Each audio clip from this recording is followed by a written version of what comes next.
நாடுகளில் போர் பதற்றம் அதிகரித்துள்ள நிலையில் அது இந்தியாவையும் பாதிக்கப் போகிறதா? குறிப்பாக நம் நாட்டில் எரிபொருள் தட்டுப்பாடு ஏற்படும் என்கிற அச்சம் நிஜம்தானா? இந்த இக்கட்டான நிலையில் பிரதமர் நரேந்திர மோடி நாட்டு மக்களுக்கு அளித்துள்ள முக்கிய விளக்கம் என்ன? பார்க்கலாம். மத்திய கிழக்கு நாடுகளில் நிலவும் போர் ஒட்டுமொத்த உலகளாவிய எரிசக்தி விநியோக சங்கிலியையும் பாதித்துள்ளது. இந்த நிலையில் இந்தியாவில் சமையல் எரிவாயு அல்லது எல்பிஜி தட்டுப்பாடு ஏற்படும் என்று சில வதந்திகள் பரப்பப்படுகின்றன. டில்லியில் நடைபெற்ற NXT மாநாட்டிலும் திருச்சிராப்பள்ளியில் நடைபெற்ற பொதுக்கூட்டத்திலும் பேசிய பிரதமர் மோடி இக்கட்டான சூழலில் தேசத்தின் தயார் நிலை குறித்து விளக்கமாக பேசியுள்ளார்.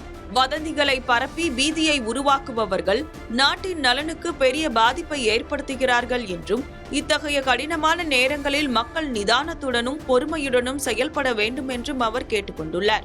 இந்த சவாலை எதிர்கொள்ள இந்தியா எந்த அளவு தயாராக உள்ளது என்பதை பட்டியலிட்ட பிரதமர் 2014க்கு முன்பு இந்தியாவில் கச்சா எண்ணெய் சேமிப்பு திறன் மிக குறைவாகவே இருந்தது என்றும், ஆனால் இன்று 50 லட்சம் டன்களுக்கும் அதிகமான கச்சா எண்ணெய் சேமிப்பு வசதிகளை இந்தியா ஏற்படுத்தியுள்ளது என்றும் பெருமையுடன் குறிப்பிட்டார். கடந்த 10 ஆண்டுகளில் எண்ணெய் சுத்திகரிப்பு திறனை ஆண்டுதோறும் 40 மில்லியன் டன்களுக்கும் மேல் அதிகரித்துள்ளதால் இந்தியா இன்று உலகின் முன்னணி சுத்திகரிப்பு மையங்களில் ஒன்றாக உயர்ந்துள்ளது.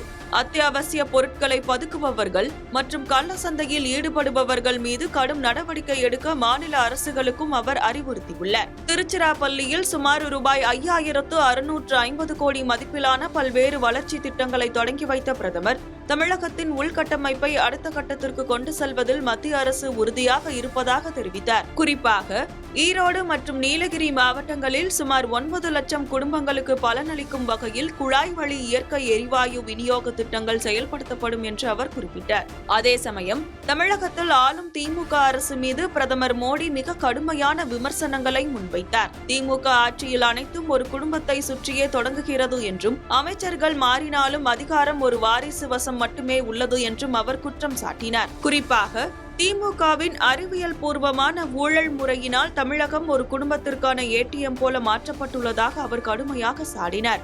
இறுதியாக COVID-19 பெருந்தொற்று காலத்தை நாம் ஒற்றுமையுடன் கடந்து வந்ததைப் போல இந்த உலகளாவிய எரிசக்தி நெருக்கடியையும் நாம் வெற்றிகரமாக கடந்து வருவோம் என்று பிரதமர் நம்பிக்கை தெரிவித்துள்ளார். வதந்திகளை புறக்கணித்து அரசின் முன்னெச்சரிக்கை நடவடிக்கைகளில் மக்கள் முழு நம்பிக்கை வைக்க வேண்டும் என்பதே பிரதமரின் வேண்டுகோளாக உள்ளது.